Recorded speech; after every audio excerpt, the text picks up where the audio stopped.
Welcome dear friends, स्वागत है आपका मेरे यूट्यूब चैनल में। इस वीडियो में हम न्यू क्वेश्चंस के बारे में डिस्कस करेंगे जिनकी एमपी सेट 2023 में पूछे जाने की श्योरिटी है। तो आइए फ्रेंड्स देखते हैं कि पहला क्वेश्चन कैसा है ना। तो foot and mouth disease is disease of cattle, तो जिसे हिंदी में खुरपका और मुंहपका रोग भी कहते हैं। यह डिजीज़ किसके कारण होती है ना, और इसका कॉजेटिव एजेंट कौन सा है, या वायरस, फंगल, बैक्टीरिया या कोई पैरासिटिक नेचर का माइक्रो ऑर्गेनिज्म है। तो आपको बता दें डियर फ्रेंड्स, इसका जो सही आंसर है वह है ए। सही आंसर है ए, वायरल। ये क्या है, कैसी बीमारी है? वायरल बीमारी है। यह एप्थोवायरस के चलते यह बीमारी होती है और यह लगभग पिकोरना वायरिडी फैमिली का ही सदस्य होता है। लगभग इसके 7 से अधिक अभी 7 स्ट्रेन अभी इसके ज्ञात हैं डियर फ्रेंड्स। अगला question, dioecy is a mechanisms which promote. तो डायोसी मैकेनिज्म्स किस चीज़ को प्रमोट करती है? तो जो डायोसी है वह सेल्फ पॉलिनेशन को प्रमोट करती है। और सेल्फ पॉलिनेशन किस में होगा? वह प्लांट में होगा जो प्लांट क्या होगा, बाइसेक्सुअल होगा, जिसमें मेल एंड फीमेल कैरेक्टर्स दोनों पाए जाते हों। अगला क्वेश्चन, इसका सही आंसर ऑलरेडी हाईलाइट है डियर फ्रेंड्स। अगला question, multiple effect of a single gene is known as. तो multiple effect of single gene से क्या मतलब है कि यदि कोई जीन है और वह जीन क्या कर पा रही है, एक साथ कई फंक्शन परफॉर्म कर रही है। जैसे अपन ने पढ़ा है कि लीथल जीन जो होती है वो क्या करती है, डैमेज कॉज करवाती है ना। तो उसी प्रकार जो प्लियोट्रॉपी जीन होती है, इसका जो सही आंसर है इस क्वेश्चन का वह है सी, कि जो जीन कोई एक साथ मल्टीपल वर्क करती है उसे क्या बोलते हैं, प्लियोट्रॉपी। तो मतलब एक ही जीन अलग अलग परफॉर्म करती है उसे क्या बोलते हैं, प्लियोट्रॉपी जीन। अगला question, cry first group of protein of bacillus thuringiensis is toxic to. तो क्रायोफर्स्ट ग्रुप जो है वो जो किससे आइसोलेट किया गया है, बैसिलस thuringiensis से आइसोलेट किया गया है। यह किसके लिए किलिंग का काम करता है? तो इसका जो है किसके लिए कार्य करता है, टॉक्सिक जैसा, लेपिडोप्टेरा। इसका जो आंसर है वह आंसर नंबर ए है। आंसर क्या है, ए, लेपिडोप्टेरा। इसके लिए और मुझे लगता है कि क्राइजीन से संबंधित जितनी आपको जानकारी होनी चाहिए वह मैं आपके लिए लेके आया हूँ। अगली स्लाइड में आप देख सकते हैं कि आपको कितनी जानकारी और इस क्राइजीन के बारे में, क्राइजीन कितनी होती हैं, क्राइजीन्स जो हैं अलग अलग प्रकार की होती हैं, वो किसके किसके लिए डिजीज़ किसके लिए वह क्या करती हैं, टॉक्सिक इफेक्ट करती हैं। क्राइजीन जो होती है, क्राइजीन किससे आइसोलेट की जाती है? तो यहाँ पे लिखा है क्राइजीन isolated from bacillus thuringiensis, it is mostly work insect resistant. यदि जो क्राइजीन है ये अलग अलग प्रकार के माइक्रो ऑर्गेनिजम्स को किल करती है, लेकिन यदि इस क्राइजीन के प्रति किसी माइक्रो ऑर्गेनिजम्स में भी रेसिस्टेंट डेवलप हो जाती है तो उसमें रेसिस्टेंट के लिए कौन सा होता है, उसके लिए डेल्टा एंडोटॉक्सिन होता है जो क्या करता है, उसमें रेसिस्टेंट पैदा कर देता है। तो यहाँ पे आप देख सकते हैं कि कौन सी जीन किस प्रकार के माइक्रो ऑर्गेनिजम्स या इंसेक्ट को किल करने के लिए रिस्पॉन्सिबल है। तो आप यहाँ से देख सकते हैं कि जो क्राइफर्स्ट ए है, क्राइफर्स्ट है वो क्या करता है, क्राइफर्स्ट किसके लिए है, क्राइफर्स्ट ए लेपिडोप्टेरा को किल करता है, क्राई सेकंड भी लेपिडोप्टेरा को करता है, क्राइफर्स्ट भी, और क्राई सेकंड ए जो किसको करता है, ये दोनों लेपिडोप्टेरा और डिप्टेरा को किल करता है। और क्राई बी जो है, क्राई बी किसको करता है, डिप्टेरा को करता है। लेकिन ये ध्यान देना है कि फर्स्ट है कि सेकंड है, ये आपको जरूर ध्यान में रखना है। तो क्राई सेकंड ए लेपिडोप्टेरा डिप्टेरा, और क्राई सेकंड बी डिप्टेरा को करता है, और क्राई थर्ड ए किसको करता है, क्राई थर्ड ए आप देख सकते हैं किसको करता है, पॉलियोप्टेरा को करता है। अब क्राई4 जो है, क्राई4 जो ग्रीन कलर के हाइलाइटर से हाईलाइट है, तो आपको ध्यान से देखना पड़ेगा कि क्राई4 जो है, क्राई4 किसको करता है, डिप्टेरा को करता है। यह सिर्फ और सिर्फ डिप्टेरा को करता है, यह आपको ध्यान में रखना है। यह एग्रीकल्चर ICAR नेट के हिसाब से बहुत इंपॉर्टेंट है और इतना ही नहीं है, कई बार CSIR नेट एग्ज़ाम में भी पूछा गया है। तो मैं चाहता हूं डियर फ्रेंड्स कि आप इसका स्क्रीनशॉट ले लें और अपने पास इसकी कंप्लीट नोट्स रख लें, ताकि कोई सी भी कॉम्पिटिटिव एग्ज़ाम आप देंगे उसमें लाइफ साइंस के फील्ड में यह ज़रूर पूछा जा सकता है। ठीक है डियर फ्रेंड्स, अगला जो है क्राइफिफ्थ। क्राइफिफ्थ क्या करता है? क्राइफिफ्थ का जो कार्य है वो क्या, किसको किल करता है? क्राइफिफ्थ जो है निमेटोड को किल करता है डियर फ्रेंड्स। और इसी प्रकार आप इसका, मैं चाहता हूं कि क्या कर लें, स्क्रीनशॉट रख लें, शायद आपको किसी भी एग्ज़ाम के लिए क्या हो जाए, हेल्पफुल हो जाए। तो इसका आप स्क्रीनशॉट रखना चाहें तो रख लें, ताकि आपकी सक्सिनिल को एंजाइम को मैच करेंगे और फ्लेविन एडेनिन डाइन्यूक्लियोटाइड को पायरोडॉक्सल फास्फेट और थियामीन पायरोफास्फेट को मैच करेंगे सामने वाले कॉलम के साथ। तो देखेंगे कि कौन किसका किसके साथ मैच हो रहा है और किस प्रकार के विटामिन का वह फीचर होता है, उसमें पाया जाता है गुण। ठीक है, तो देखेंगे सबसे पहला जो ए है, ए का क्या है, कोएंजाइम ए। कोएंजाइम ए क्या है, एक प्रकार का कोएंजाइम एक प्रकार का विटामिन B5 है। ये क्या है, ए विटामिन B5 है, पेंटोथेनिक एसिड है। अब पेंटोथेनिक एसिड का मेन वर्क क्या होता है, तो पेंटोथेनिक एसिड का मेन वर्क होता है क्या, एसिल ग्रुप का ट्रांसफ़र करना। मतलब ए का फोर्थ नंबर ऑप्शन कहाँ पे दिख रहा है अपन को, एक ही कॉलम मैच कर लेने से अपना क्लियर हो जाता है। ए का फोर्थ नंबर ऑप्शन कहीं पे दिख रहा है, ऐसा कहीं पे नहीं दिख रहा, ऑप्शन नंबर फर्स्ट में दिख रहा है। ये तीनों ऑप्शन ही नहीं होंगे, ऑप्शन नंबर फर्स्ट में ही ऐसा शो हो रहा है। ठीक है, इसके अलावा और देख लेंगे कि फ्लेविन एडेनिन डाइन्यूक्लियोटाइड, बी जो है, बी का कौन सा आंसर हो सकता है, बी में क्या एल्डिहाइड ग्रुप हो सकता है, अमाइनो ग्रुप नहीं, हाइड्रोजन एटम्स का हो सकता है ना। तो बी का क्या होगा, बी का तीसरा होगा, बी का यह तीसरा होगा। और इसके बाद सी में पायरोडॉक्सल फास्फेट, विटामिन B6 की बात कर रहा है, तो विटामिन B6 क्या काम करता है, तो विटामिन B6 का जो कार्य है वो क्या होता है, अमाइनो ग्रुप का ट्रांसफ़र करना। तो सी का जो है, सी का क्या है, वह सी का दूसरा है। अब थियामीन पायरोफास्फेट जो विटामिन B1 है, विटामिन B1 में भी क्या काम होता है, तो विटामिन B1 का क्या काम है, एल्डिहाइड ग्रुप के लिए है। ठीक है, इसका ऑप्शन नंबर 1 है।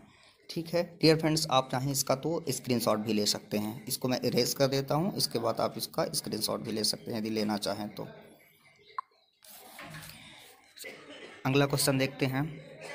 जी हाँ, यह डियर फ्रेंड्स बहुत इंपॉर्टेंट क्वेश्चन है और यह मुझे लगता था कि मैंने जो विटामिन्स के अच्छे से रीड किया हूँ तो मुझे एक कॉन्सेप्ट निकल करके आया है जो आपको भी जानना चाहिए कि अभी तक तो जैसे अमाइनो एसिड होते हैं, अमाइनो एसिड में सल्फ़र कंटेनिंग अमाइनो एसिड पूछे जाते थे जो मेथियोनिन और सिस्टीन हैं।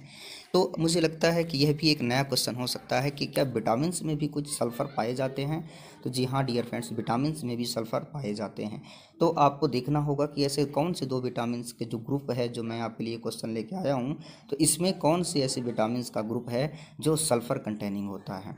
यदि आपको पता है तो अच्छी बात है, यदि आपको पता नहीं है तो आप अपने नोटबुक में ज़रूर नोट डाउन करिएगा। तो देखते हैं कि क्या इसका ऑप्शन नंबर फर्स्ट हो सकता है। ऑप्शन नंबर फर्स्ट है ए नंबर विटामिन B3 या vitamin B9, option number B vitamin B5 और विटामिन B2, और option number C vitamin B5 और विटामिन B7 और vitamin E and vitamin C. क्या इनमें से कौन सा हो सकता है, क्या आपको जानकारी है? और इसको याद रखने की मैं ट्रिक्स भी बताऊंगा आपको। आपको यह पता करना है कि ऐसे कौन सी विटामिन है जिसमें सल्फ़र होता है ना। तो यदि आपको आइडिया हो तो बताएं, या नहीं है तो कोई बात नहीं डियर फ्रेंड्स। तो मैं आपको बता दूं कि इसका जो सही आंसर है, इसका सही आंसर है ऑप्शन नंबर सी। कौन सा है? ऑप्शन नंबर इसका सी आंसर है।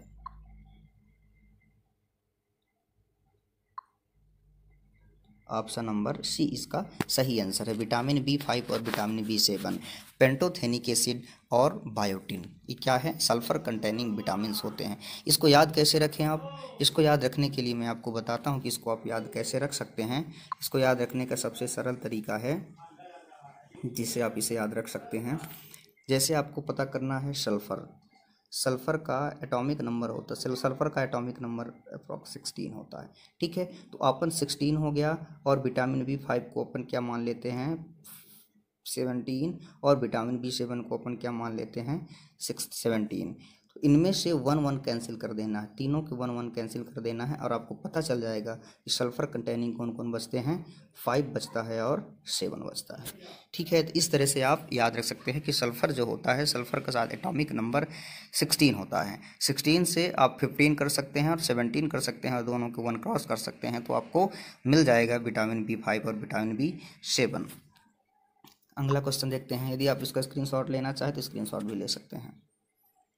अगला क्वेश्चन ये इलेक्ट्रॉन ट्रांसपोर्ट सिस्टम से आया।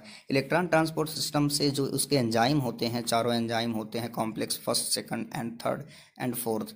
इनमें से क्वेश्चन CSIR में भी पूछा जाता है और भी जितने भी एग्ज़ाम हुए हैं, महाराष्ट्र सेट और राजस्थान सेट, इनमें भी क्वेश्चन पूछा गया है। तो मैं आपके लिए लेके आया हूँ इसी एक छोटा सा क्वेश्चन है। इसमें जो है कि जो क्वेश्चन कह रहा है कि complex second of electron transport system is, तो ETC साइकिल का जो सेकंड एंजाइम है वह कौन सा होता है। तो यह जो पहला लिखा हुआ है NADH को एंजाइम प्रोडक्टेज, ये तो पहला हो गया, कॉम्प्लेक्स फर्स्ट हो गया।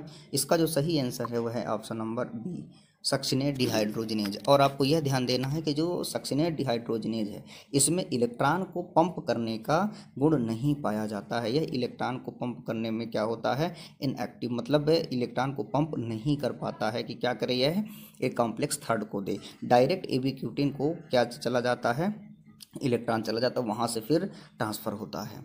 ठीक है, अगला क्वेश्चन, और ये जो C नंबर पे है इसको भी बात कर लें। C नंबर जो है यह कॉम्प्लेक्स 4 है। ये जो C नंबर पर है ये है कॉम्प्लेक्स 4th। ये हो गया फर्स्ट और ये हो गया सेकंड। अगला क्वेश्चन देखते हैं। अब यूवी क्यूटिन से संबंधित मैंने देखा है कि अभी जो महाराष्ट्र सेट है, महाराष्ट्र सेट में भी यह क्वेश्चन यूवी क्यूटिन से संबंधित आया था, इसलिए मैं सोचा कि आप लोगों के लिए भी क्या कर लूँ कि कुछ क्वेश्चन ला दूँ। और यूवी क्यूटिन को और क्या जानना चाहिए आपको, उसके लिए मैंने एक नोट्स भी ऐड किया हूँ, आगे आप देख सकते हैं कि यूवी क्यूटिन में जो फीचर है कि यूवी, इसमें क्वेश्चन ही कह रहा है कि what is UV cutin, UV cutin में क्या क्या नॉर्मल फीचर हो सकते हैं। तो इसमें जो है इसका सही आंसर है ऑल ऑफ द अबव। तो क्या क्या हो सकते हैं इसमें, यह हाईली कंजर्व होता है। क्या होता है, यह हाईली कंजर्व होता है। It is having 76 amino acid, यह 76 अमाइनो एसिड इसमें पाए जाते हैं।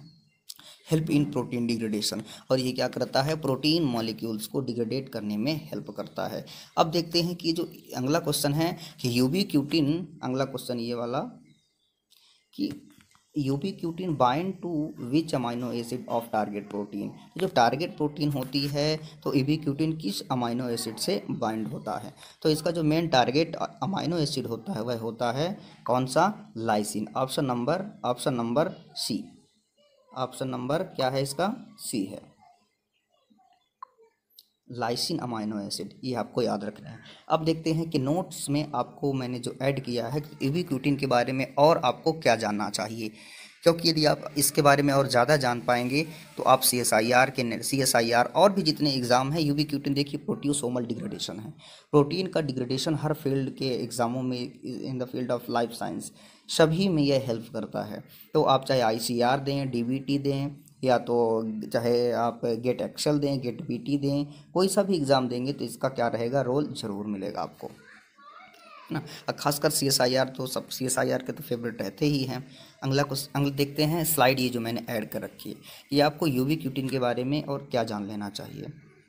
शार्ट कर छोटी सी नोट्स है, इसमें से आप इस स्लाइड में देख सकते हैं जो मैंने ऐड कर रखा है कि जो यूवी क्यूटिन होता है, यूवी क्यूटिन 2 यूनिट से मिलकर के बना होता है। एक पहली अल्फ़ा यूनिट होती है, एक अल्फ़ा यूनिट हो गई, और एक यहाँ पे लिखा हुआ 7 डिस्टिंक्ट अल्फ़ा सब यूनिट। तो यहाँ पे क्या होती है, 7 अल्फ़ा यूनिट होती है और यहाँ पे 7 बीटा यूनिट होती है।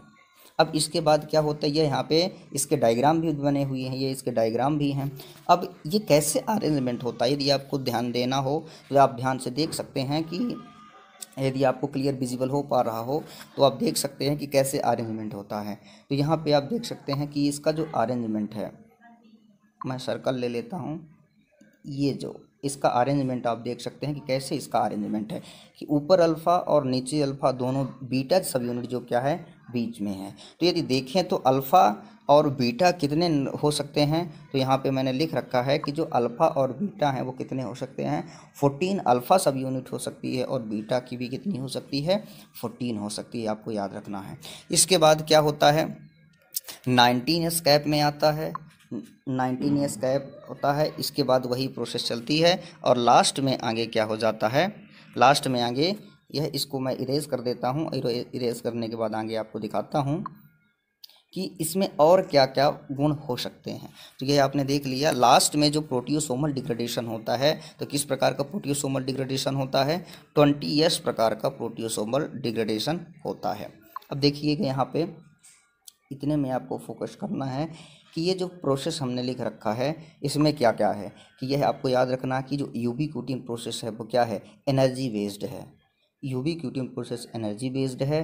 प्रोटियोसोमल डिग्रेडेशन कितना होता है, किससे होता है, 26 प्रोटियोसोमल डिग्रेडेशन होता है। और यह डिग्रेडेशन कहाँ होता है, यह साइटोसोल में होता है। और कौन सा इसका टारगेट अमाइनो एसिड है, तो टारगेट अमाइनो लाइसिन है। और कितने अमाइनो एसिड से मिलकर बना होता है, यह 76 अमाइनो एसिड से मिलकर बना होता है।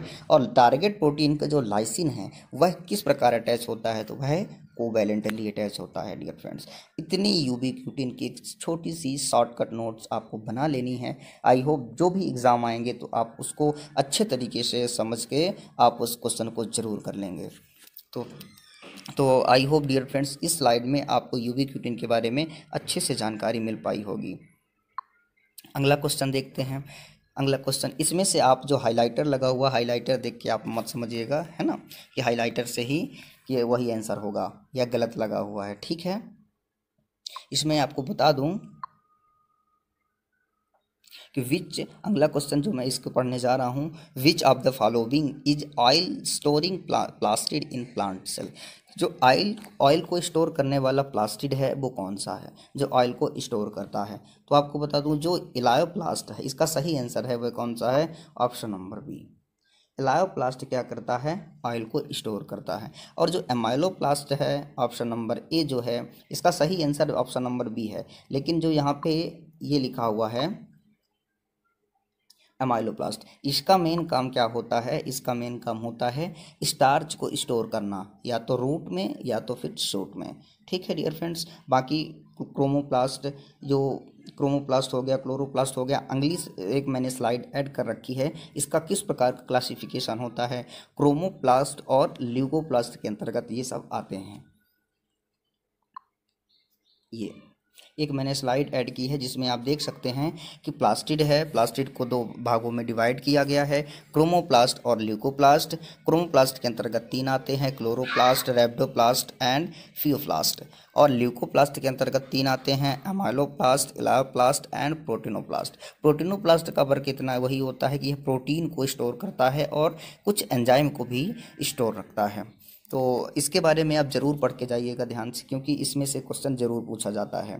डियर फ्रेंड्स ध्यान रखिएगा, इन जो ये प्लास्टिड है, प्लास्टिड के बारे में ज़रूर अच्छे से पढ़ के जाइएगा डियर फ्रेंड्स। और यदि आपने मेरे चैनल पे विजिट नहीं किया है तो मेरे चैनल में विजिट करिए, बहुत सारे ऐसे इंपॉर्टेंट क्वेश्चन मैंने ले रखे हैं जो आपके आने वाले एग्ज़ाम के, अपकमिंग एग्ज़ाम के हिसाब से बहुत इंपॉर्टेंट है। तो आप मेरे चैनल को यदि सब्सक्राइब नहीं किए तो सब्सक्राइब करें, लाइक करें और अपने नीडी फ्रेंड के साथ शेयर कर लें। साथ ही बेल आइकन को ज़रूर प्रेस कर लें, क्योंकि आने वाले नेक्स्ट अपकमिंग वीडियो की नोटिफिकेशन आपको टाइम से मिल पाए। तो थैंक यू फ्रेंड्स, मिलते हैं नेक्स्ट वीडियो में इसी प्रकार इन्फॉर्मेटिव वीडियो में। Thank you.